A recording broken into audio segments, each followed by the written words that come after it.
샬롬 사랑하는 성도 여러분, 8월 16일 토요일 반샘을 시작합니다. 오늘 본문은 스가랴 9장 9절에서 17절 말씀입니다.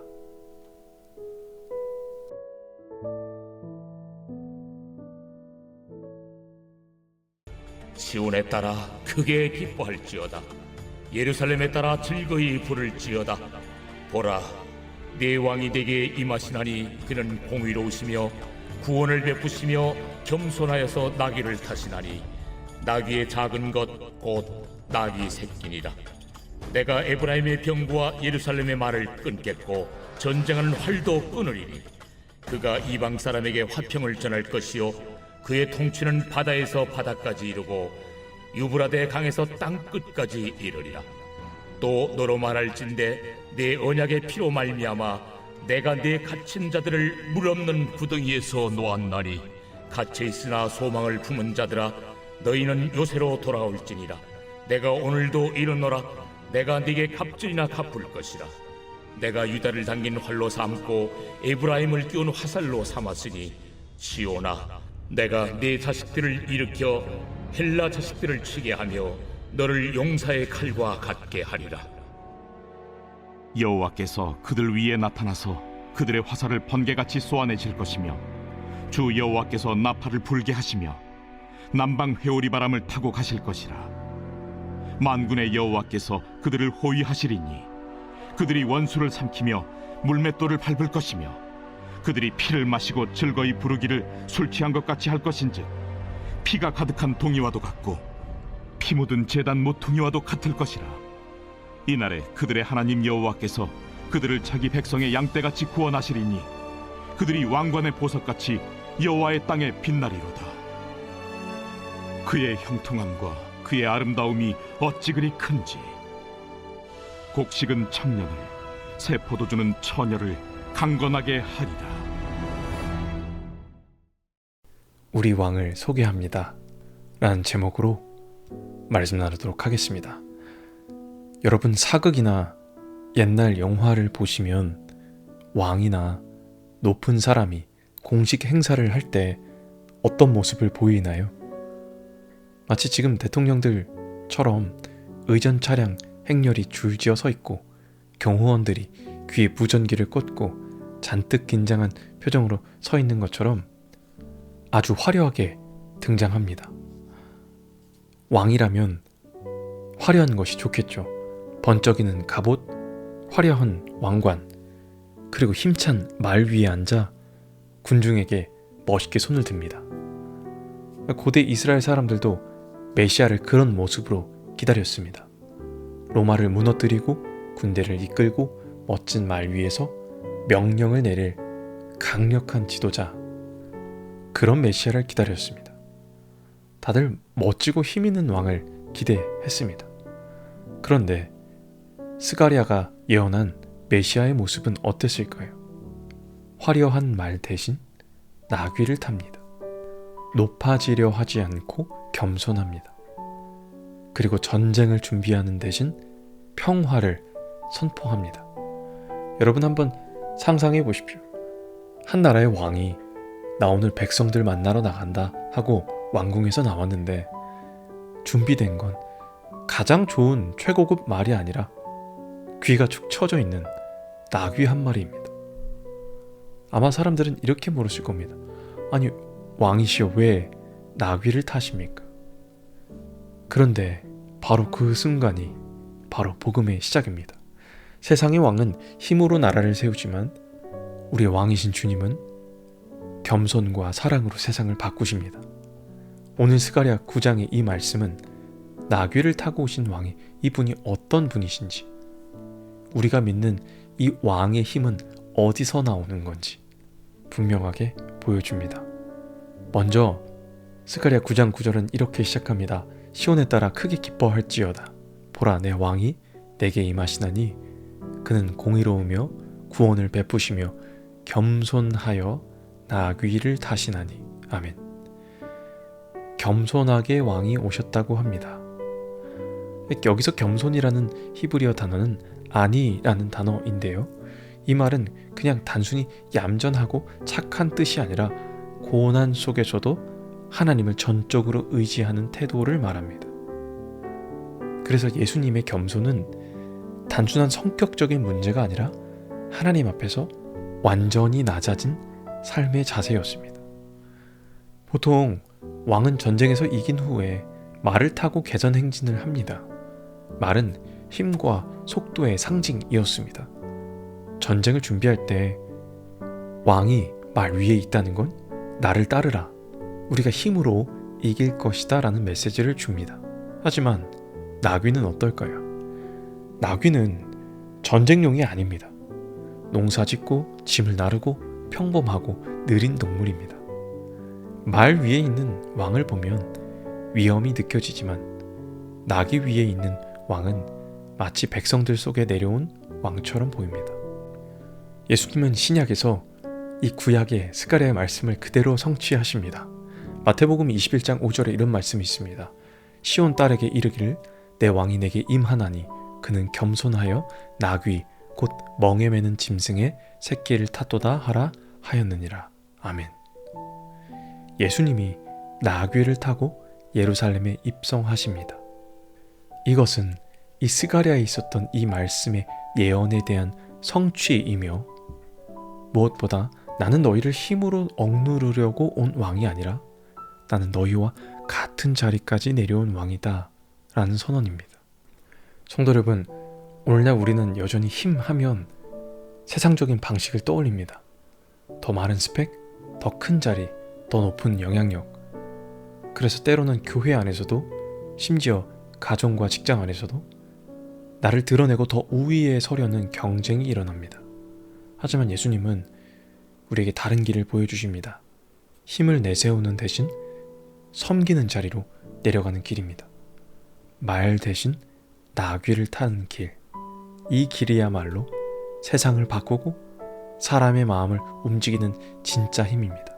무엇보다 말을 타신 주님이 아니라 나귀를 타신 주님이 끝까지 낮아지셔서 십자가에서 순종하신 것이 우리를 살린 구원이 되는 줄 믿습니다. 우리는 스스로 오늘 이렇게 물어야 합니다. 나는 말 위에 서 있으려 하는가? 아니면 나귀 위에 서 있으려 하는가?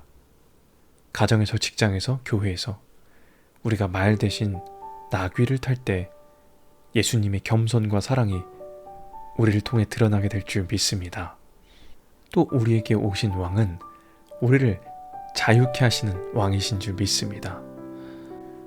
오늘 본문 9장 11절에서 12절 말씀에 보면 내 언약의 피로 말미암아 내가 갇힌 자들을 물 없는 구덩이에서 놓았나니 너희는 소망을 품은 갇힌 자들이라.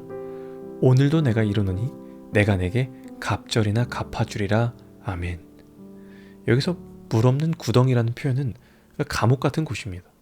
고대에서는 범죄자나 원수를 죽이지 않고 가두기 위해 물을 채우지 않은 깊은 구덩이에 던져 넣었습니다. 마치 요셉의 형들이 요셉을 구덩이에 넣은 것처럼 말이죠. 그곳은 도망갈 수도 살아날 수도 없는 절망의 장소입니다. 하나님은 말씀하십니다. 언약의 피로 그들을 구덩이에서 꺼내주신다고 하십니다. 이것은 이스라엘에게 언약의 피는 출애굽 때 유월절 어린 양의 피를 떠올리게 합니다. 피가 문설주에 발려진 집은 죽음의 심판을 넘어갔습니다. 그리고 그 약속이 예수님 안에서 완성됩니다. 여러분, 예수님의 십자가의 피는 우리를 죄와 사망의 구덩이에서 꺼내신 것입니다. 단순히 죄책감에서 자유롭게 하는 정도가 아니라 우리의 과거의 묶임, 중독, 두려움, 모든 것을 끊어내십니다. 그리고 하나님은 거기서 멈추지 않으십니다. 갑절이나 갚아주리라. 아멘. 그분은 우리를 건져내실 뿐 아니라 새로운 소망과 더 큰 은혜로 날마다 채워주신다는 사실입니다. 성도 여러분, 우리에게 구원은 불에 떠내려간 사람을 그냥 구원해주는 그 목숨을 살려준 정도가 아니라 그것을 넘어 그 사람의 모든 것을 풍요롭게 한다는 것입니다. 하나님께서 우리를 구원해 두시고 그냥 방치하는 분이 아니십니다. 오늘도 우리는 물 없는 구덩이 같은 상황에 있을 때가 많습니다. 겉으론 멀쩡하지만 속으로는 불안과 두려움에 갇혀 있고 습관적인 죄, 중독, 상처, 관계의 벽에 갇혀 살 수 있습니다. 어떤 사람들은 내 인생 여기까지네 라고 스스로 이미 포기하며 사는 분들이 있습니다. 그러나 예수님의 피는 여전히 능력이 있습니다. 우리가 스스로 나올 수 없는 구덩이에서도 그분은 기생 라합의 집에 밧줄을 내리듯이 우리에게 밧줄을 내리셔서 끌어올리십니다. 단순히 구원받았다로 끝나지 않고 우리 상처난 자리를 회복시키시고 이전보다 더 깊은 평안과 기쁨을 주십니다. 그래서 우리는 이렇게 결심해야 합니다. 우리가 할 수 있는 건 막 발버둥 치고 두려워하고 어쩔 줄 몰라 하는 게 아니라 주님의 손을 붙드는 것. 그 손을 붙들 때 절망에서 소망으로, 포로에서 자유인으로, 패배와 아픔에서 갑절의 회복으로 옮겨지게 될 줄 믿습니다. 성도 여러분, 우리의 왕을 소개합니다. 우리 왕이신 주님은 세상의 힘으로 우리를 누르러 오신 것이 아니라 겸손으로 오셨습니다. 세상의 왕은 힘으로 복종시키지만 우리의 왕은 피로써 우리를 자유케 하십니다. 겸손하게 오신 우리의 왕은 무력해 보였지만 그 겸손 속에서 세상에 없는 능력이 나왔고 십자가에서 흘린 피는 우리를 죄와 절망에서 꺼내 새로운 생명과 갑절의 회복을 주셨습니다. 이 은혜를 기억하여 우리의 왕이 누구신지 또 다른 누군가에게 소개하시는 여러분 다 되시기를 주님의 이름으로 축복합니다. 우리 시간 들은 말씀 기억하며 함께 기도하겠습니다.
살아계신 하나님 감사합니다.